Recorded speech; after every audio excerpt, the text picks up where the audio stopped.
92.7 big FM पे आप सुन रहे हैं यादों का idiot box with Nilesh Mishra. दोस्तों, आज की कहानी का नाम है मिर्जा के नाम खत, जिसको लिखा है अनु सिंह ने। मिर्जा, जानते हो ना कि आज की रात भी खत में शिकायतों का पिटारा ही खोलूंगी। एक तुम ही अपने बने हुए अब तक कि जिससे बेहिचक दिल की बात कह सकूं, वरना इतने सालों से मजबूती का नकाब ओढ़े बाकी दुनिया से अपने गम छुपाए रखने की आदत पड़ गई है। बस एक तुम्हारा ख्याल ही कमजोर कर देता है आज भी। कमाल है कि तुम्हारा ख्याल ही इतनी मजबूती भी देता है कि तुमसे ही सारे गिले शिकवे भी कर सकूं। मिर्जा, तुमसे मुलाकात के सिलसिलों का हर लम्हा याद है। अब भी याद है कि पहली बार तुम्हें कॉलेज कैंटीन में देखा था। कई लड़के लड़कियों की भीड़ में सबसे अलग, खुलकर कहे लगाता सांवला सा दुबला पतला शख्स अनवर मिर्जा है। ये मेरी एक सहेली ने बताया था। ये भी बताया था कि तुमको नवाबगंज मोहल्ले की शान कहा जाता था। बाद में मालूम हुआ कि मोहल्ला तो क्या, अनवर मिर्जा का पूरा याद शहर कायल था। अपने नाम की तरह साफ शफाक, पाक साफ जगमगाते हुए अनवर मिर्जा जहां भी ठहरते रौनक ठहर जाया करती थी उनके साथ। मस्खरी के उस्ताद, चुटकुलों की खान, खुलकर हंसते थे, जी भर के हंसाते थे। इस खुशदिल इंसान के पास दिल भी उतना ही संजीदा था। किसी की तकलीफ से परेशान हो जाया करते, कोई नाइंसाफी बर्दाश्त न होती, किसी बेईमानी का साथ न देते।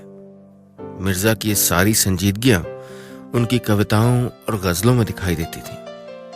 वैसे कहां तुम सबके चहेते, सबके दोस्त और हर जगह अव्वल, और कहां मैं, क्लास में पिछली बेंच ढूंढने वाली लड़की। तुम मुशायरों में जाते, कैंटीन में कविताएं पढ़ते और वाहवाहियां बरसती। मैं अपनी कविताओं की डायरी खुद से भी छुपाकर अलमारी के सबसे नीचे वाले खाने में रखती। तुम सबसे बोलते बतियाते, मैं खामोश सर झुकाए चला करती। अखबार के एडिट पेज पर तुम्हारी कलम कोई बहस छेड़ती और मैं उनकी कतरने काट कर फाइलों में जमा करती। तुम्हें मुझसे प्यार हो जाए इसकी कोई वजह नहीं थी, लेकिन अनवर मिर्जा को शारदा शर्मा नाम की इस गुमनाम लड़की से जाने कैसे प्यार हो गया। दोस्तों के लिए लड़कियों को लिखी चिट्ठियां जब उनके दरवाजे से कभी बिना जवाब के लौट न पाती थीं, तो फिर मेरे नाम भेजे तुम्हारे खत को मैं कैसे वापस करती। लाइब्रेरी में किनारे से होकर गुजरते हुए पहली बार तुम मेज पर एक खत छोड़ गए थे मेरे लिए। कश्मकश में रही और फिर मैंने भी दिल की बात मान ली। प्यार में पड़ चुका दिल यूं भी अपनी कहां सुनता है जो मेरे जहन की सुनता। शारदा शर्मा नाम था मेरा। ये बात मैंने जहन के कोने में ढकेल दी और तुम्हारे साथ में जिंदगी के सबसे हसीन सफर पे निकल पड़ी। याद है मिर्जा, हम पहली बार लाइब्रेरी की सीढ़ियों पर मिले थे। देर तक बैठकर जाने क्या क्या बातें करते रहे थे हम दोनों। उस दिन तुम खामोश थे, मैं बोलती जा रही थी, ऐसे जैसे सालों से कसकर बांधी कोई गांठ खुल गई हो और अंदर से ख्यालों के रेशमी धागे निकलते चले आ रहे हो। लेकिन जिंदगी महज रेशम की बुनाई नहीं होती, ख्वाब और हकीकत के बीच की उलझी उलझी गिरहें होती हैं। ऐसी गिरहें जिन्हें कभी हम सुलझा दिया करते हैं और कभी उनको परे रख के नए ख्वाब बुनने में लग जाते हैं। मैं भी नए ख्वाब बुनने लगी थी। आप सुन रहे हैं यादों का idiot box with Nilesh Mishra, सिर्फ 92.7 बिग एफएम पे। सच तो यह है कि मुझ में अपने ख्वाबों के टूट जाने का डर ज्यादा था, पूरे होने का भरोसा कम। लेकिन तुम हार नहीं माने, तुम्हें अपने प्यार पे यकीन था। इसलिए मिलने और ख्यालों को बांटने का सिलसिला ऐसा चल पड़ा कि हम अगले कई साल तक ऐसे ही कभी सबसे छुपकर, कभी खुलेआम मिलते रहे। मिर्जा, तुम्हारे साथ मैं वो होती जो किसी के साथ कभी नहीं बन पाई। ऐसा लगता जैसे तुमने मुझको सोचने, समझने और कह डालने की हिम्मत दे डाली हो। तुम आगे आगे चलते रहे और मैं जाने किस गुम ख्याली में तुम्हारे पीछे पीछे नए रास्ते तय करती रही, नई मंजिलें तलाशती रही। घर वालों से लड़ भिड़ के तुम्हारे साथ बीए किया, एमए किया और तुम्हारे साथ ही शहर के सबसे बड़े अखबार की नौकरी भी करने लगी। फिर तुम्हारे साथ जिंदगी गुजारने का फैसला सबको सुनाया तो घर में कोहराम मच गया। जानते हो मिर्जा, माँ मेरी पैदाइश के वक्त महाभारत पढ़ रही होंगी शायद, इसलिए अक्सर लगता है कि जैसे मेरी पूरी जिंदगी लड़ते हुए कटेगी। तुमसे शादी करने का युद्ध भी तो 3 साल तक चला। हम भी कैसे ढीठ थे, बगावत का झंडा उठाए रखा। हम शहर छोड़ने को तैयार नहीं थे, हमारी नौकरियां थी वहीं। और मिर्जा, तुम इश्क में भगोड़ा नहीं कहलाना चाहते थे। फिर एक दिन घर वालों ने हार मान ली, हमने शादी तय कर ली। जिंदगी ने करवट बदली और अचानक सामने मखमली चादर बिछ गई। हमने घर बसाया और ऐसा लगा जैसे पूरी कायनात उस घर के आसपास आके ठहर गई हो। मैंने जाना कि घर बनता है तो दीवार पर टंगी तस्वीरों और पेंटिंग्स के रंगों में अपने रंग दिखाई देते हैं। जयपुरी प्रिंट वाली चादरों पर पड़ी सलवटें अपनी होती हैं। सोफे पर बिखरे कुशन में सिमटी गृहस्थी अपनी होती है। तुम्हारे साथ ही मैंने जाना कि खुशी किस तितली का नाम है। मिर्जा, तुम्हारे साथ जो घर बसाया था ना, वहां किस्मत को भी दुख बुनने की चाहत नहीं होती। जिंदगी इससे खूबसूरत नहीं हो सकती थी। फिर हमारी जिंदगी में कबीर आया और कबीर ने हमारे होने को मुकम्मल बना दिया। हम साथ पढ़ते लिखते, रिपोर्टिंग करते, गोष्ठियों में जाते और साथ साथ कबीर को बड़ा करते। रात रात भर नैपीज बदलते हुए खिड़की के बाहर घटते बढ़ते चांद की गुस्ताखियों पर हमने साथ कविताएं लिखी, ईद दिवाली मनाई, रोजे रखे और करवा चौथ का व्रत तोड़ा, झगड़े किए और कबीर की किलकारियों में झगड़े भुलाए भी।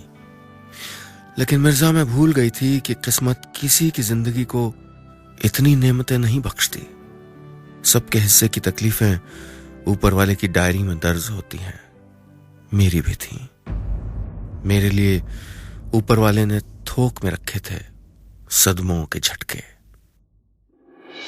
आप सुन रहे हैं यादों का edit box with Nilesh Mishra, सिर्फ 92.7 बिग एफएम पे।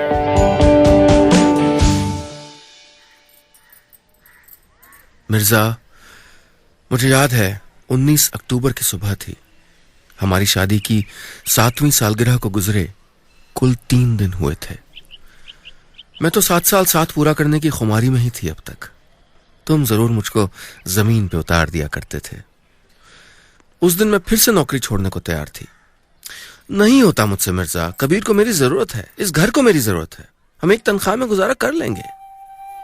बात पैसे की नहीं है शारदा, तुमने अपनी ठहरी हुई संजीदा आवाज में कहा था। बात तुम्हारे वजूद की है।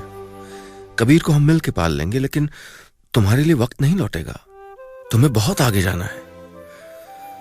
तुमने कह दिया और मैंने बात मान ली थी तुम्हारी, हमेशा की तरह। मुझ तक हिम्मत तुम ही से होके आती थी मिर्जा। बस मैं कबीर को डे केयर पहुंचाने की तैयारी करने लगी और तुम ऑफिस जाने के लिए तैयार होने लगे। रोज की तरह उस दिन भी हमने जल्दी जल्दी दूध, कॉर्नफ्लेक्स और केले का नाश्ता किया। कबीर को नाश्ता कराया और मैं अपनी स्कूटी पे उसे लेकर निकल गई। तुम हर रोज की तरह उस दिन भी जगन की गुमटी पे रुके थे, शहर का, गली मोहल्लों का हालचाल पूछने के लिए। जगन तुम्हारा मुखबिर था, तुम्हारी एक्सक्लूसिव स्टोरीज का जरिया। जगन ने ही बताया था बाद में कि वहां से निकलकर तुम गली के कोने पर पहुंचे थे, अपना सेलफोन निकाला था और फिर उसे जेब में वापस डाल दिया था। फिर तुम पैदल ही मेन रोड पर आ गए थे ऑफिस जाने के लिए। जगन ने ही बताया था कि तुम्हारी चीख सुनी थी उसने। किसी मोटरसाइकिल वाले ने तुम्हें सामने से धक्का मारा और तुम उछलकर बीच सड़क पर एक दूसरी गाड़ी के सामने आ गए, सर के बल खून से लथपथ। मैं नहीं जानती गलती किसकी थी, यह भी नहीं जानती ठीक ठीक के हुआ क्या था।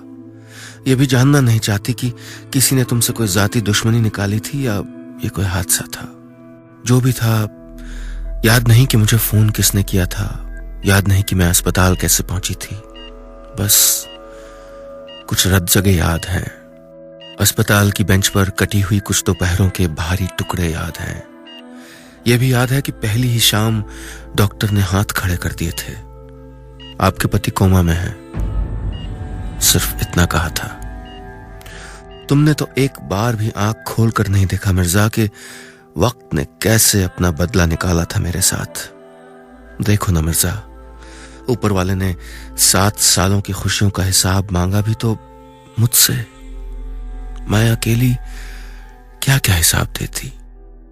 हालांकि मैं फिर भी यकीन करना चाहती हूं कि बेहोशी में भी तुम मेरे बदले मेरी बदकिस्मती से बहुत उलझे होगे। मुझे पूरा यकीन है कि तुमने मेरे पास लौट आने की बहुत कोशिश की होगी, लेकिन मैं शारदा थी, सत्यवान की सावित्री नहीं कि तुमको मौत के दरवाजे से खींच के वापस ले आती। और तुम भी कमजोर निकले मिर्जा, बेवफा। पूरी जिंदगी साथ चलने के सारे वादे एक लम्हे में तोड़ दिए, मेरा साथ छोड़ दिया। आप सुन रहे हैं यादों का edit box with Nilesh Mishra, सिर्फ 92.7 बिग एफएम पर। मिर्जा कबीर 5 साल का था। मेरे पास किराए का एक मकान था, अखबार की एक नौकरी थी, तुम्हारी लिखी हुई गजलों, नज्मों, कविताओं की किताबें थीं और ढेर सारी ऐसी यादें थीं जो न जीने देती थीं न मरने देती थीं। मेरे पास मातम पुरसी का भी वक्त नहीं था।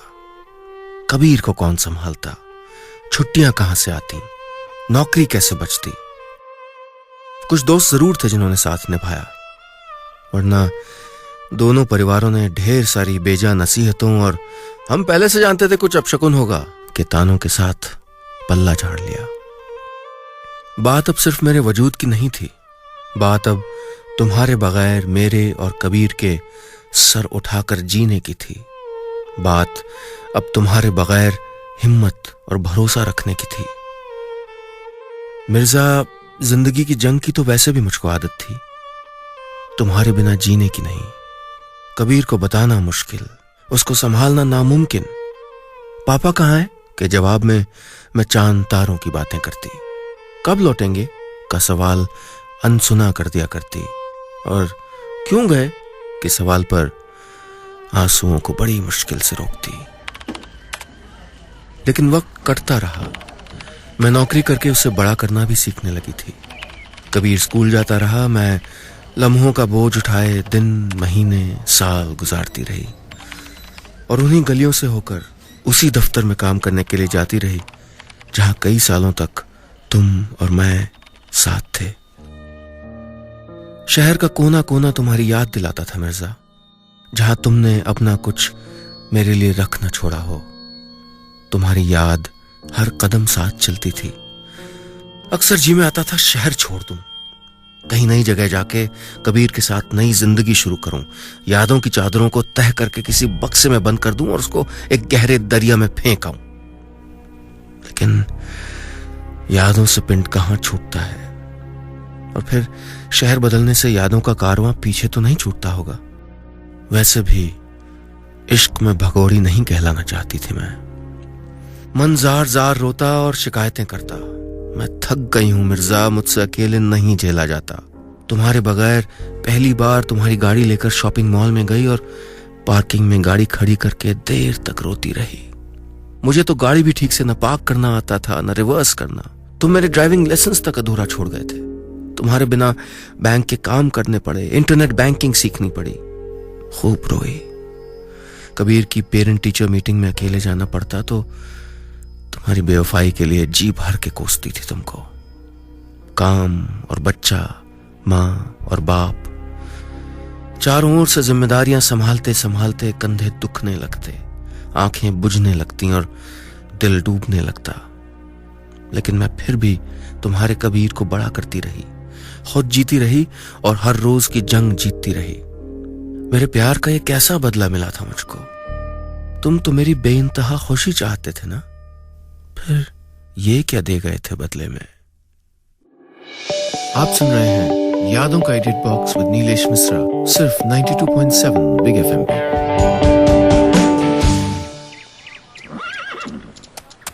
कबीर को लेकर गर्मी की छुट्टियों के लिए मैं शिमला गई थी।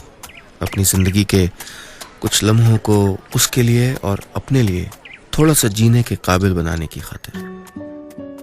तुम्हारे बगैर यूं भी जीते हुए हमें 3 साल 5 महीने और 14 दिन हो चुके थे मिर्जा, और उस दिन भी पहाड़ों से उतरती हुई धूप से पूछा था मैंने कि जीने के लिए ऐसे कितने दिन बाकी हैं अभी। शुक्र है कि आंसुओं का सैलाब भी अब बात बात पे नहीं उतरता था, और कई बार तुम्हारी यादों से इतनी मोहलत भी मिलने लगी थी कि उनसे परे मैं और कबीर जीने के कुछ और बहाने खोज सकें। छुट्टियां ठीक ठाक ही गुजरी थीं, और यूं गुमसुम रहने वाला कबीर कई बार बात बेबात मुस्कुराया था। छुट्टियां बिताने आए बाकी के परिवारों को देखकर कुछ अधूरापन जरूर लगता था, लेकिन हमें एक दूसरे के इस खालीपन को नजरअंदाज करना आ गया था। हम भी धीरे धीरे यादों के बोझ को हल्का करना सीख रहे थे। घर लौटने से एक दिन पहले कबीर और मैं मॉल रोड पर देर शाम तक टहलते रहे थे, और फिर बाहर ही खाना खाकर होटल वापस आ गए थे। जाने खाने का दोष था या मेरी किस्मत का, देर रात कबीर की तबीयत ऐसी खराब हुई कि उसका बिस्तर से उठना मुश्किल हो गया। मेरी तो डर से सिट्टी पिट्टी गुम। इस अनजान शहर में बेटे को लेकर कहां जाती। तपता माथा और बंद न होने वाली उल्टियां मुझको वैसे भी उसके सराहने से उठने का मौका नहीं दे रही थी, और इस शहर में तो मैं किसी को जानती तक नहीं थी। होटल वालों ने ही बुलाया था डॉक्टर विशाल को। कबीर की हालत इतनी खराब हो गई कि उसको डॉक्टर विशाल के नर्सिंग होम में शिफ्ट कराना पड़ा। 2 दिन तक उसको पानी चढ़ता रहा और मैं उसके ठीक हो जाने का इंतजार करती रही। डॉक्टर विशाल हर घंटे उसके सराहने आके बैठते रहे और उसकी देखभाल की जिम्मेदारी में बिना कहे मेरा हाथ बटाते रहे। हम शिमला में 4 दिन और रुके थे, कबीर के पूरी तरह ठीक हो जाने के इंतजार में। डॉक्टर विशाल ने वक्त पर दवा देने के साथ साथ कबीर के खाने पीने की भी जिम्मेदारी अपने ही सर ले ली थी। ईश्वर पर से जब यकीन उठने लगे तो वह हमारे हिस्से कुछ तकलीफ डाल देता है, और साथ में फरिश्ते भी भेज देता है ताकि उस पर से पूरी तरह यकीन उठे भी नहीं। कबीर ठीक हो गया था और हम अपने शहर लौट आए थे। शिमला में हम कुछ अनकही बातें छोड़ आए थे, और मैं छोड़ आई थी डॉक्टर विशाल की फोन बुक में अपना नंबर। लौट के मैंने एक बार फोन किया था उनको शुक्रिया अदा करने के लिए। फिर बात करने से कतराती रही थी कई दिनों तक। मिर्जा, तुम्हारी गैर हाजिरी में भी तुम्हारे साथ कोई धोखा मुझको गवारा नहीं था। आप सुन रहे हैं यादों का edit box with Nilesh Mishra, सिर्फ 92.7 बिग एफएम पे।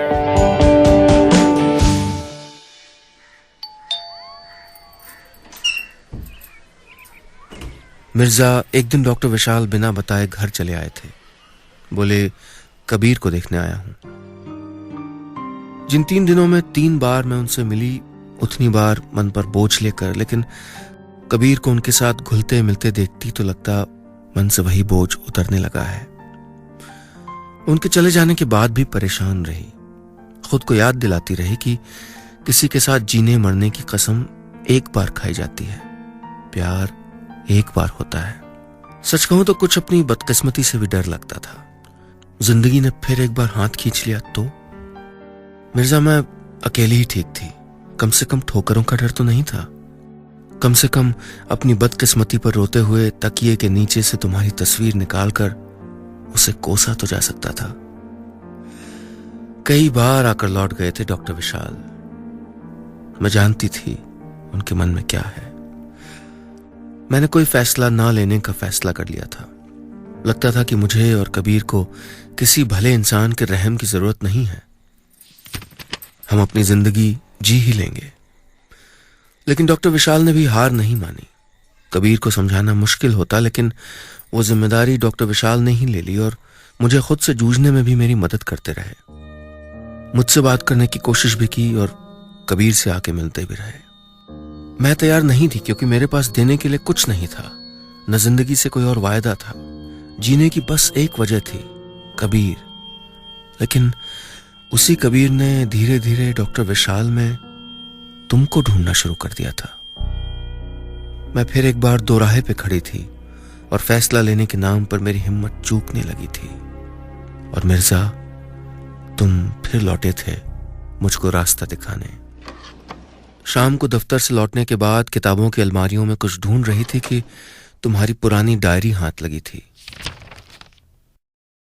ये कैसा इत्तेफाक था कि पन्ना खुलते ही जो पहली लाइन मिली वो थी, जिंदगी गंवाए जाने के लिए नहीं है, जिंदगी को खुशी का एक लम्हा दो तो वो तुमको ऐसे कई खुशनुमा लम्हे वापस करेगी। ये क्या लिख दिया था तुमने मिर्जा? मैं वाकई कतराती रही थी खुशियों से, क्योंकि तुम थे तो खुद पे भरोसा था, अपने फैसलों पे भरोसा था।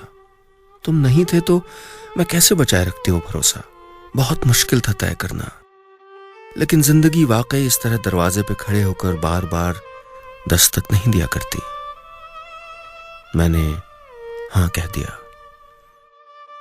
तुम ही कहते थे ना कि सही मायने में साथी वही होता है जो कंधे पर हाथ रखे तो लगे कि जैसे टूटे बिखरे दिल को समेट दिया हो।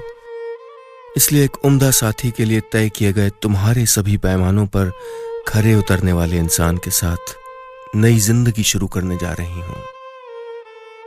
अगले 2 घंटे में मेरी डॉक्टर विशाल के साथ दूसरी शादी हो जाएगी और तुम्हारे नाम की बाकी जिंदगी किसी और के नाम हो जाएगी। और मिर्जा, पिछले 4 सालों में जो खत लिखे हैं ना तुम्हारे नाम, वो ना लिखे होते तो तन्हाइयों के बोझ को झेल नहीं पाती, न खुद को बचाए रख पाती, न तुम्हारे कबीर को। मिर्जा, ये मेरा आखिरी खत है तुमको, और तुमसे विदा लेने की ये घड़ी हर विदाई से बहुत भारी है।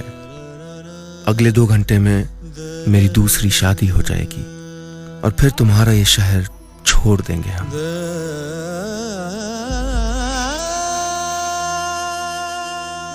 जाते जाते मुझे और अपने बेटे को कुछ देना ही चाहते हो तो अपने हिस्से की वो खुश मिजाजी देना जिससे हम खुश रह सकें। और हाँ, याद भी कम आना मिर्जा, तुम्हारी शारदा। बस इतनी सी थी कहानी।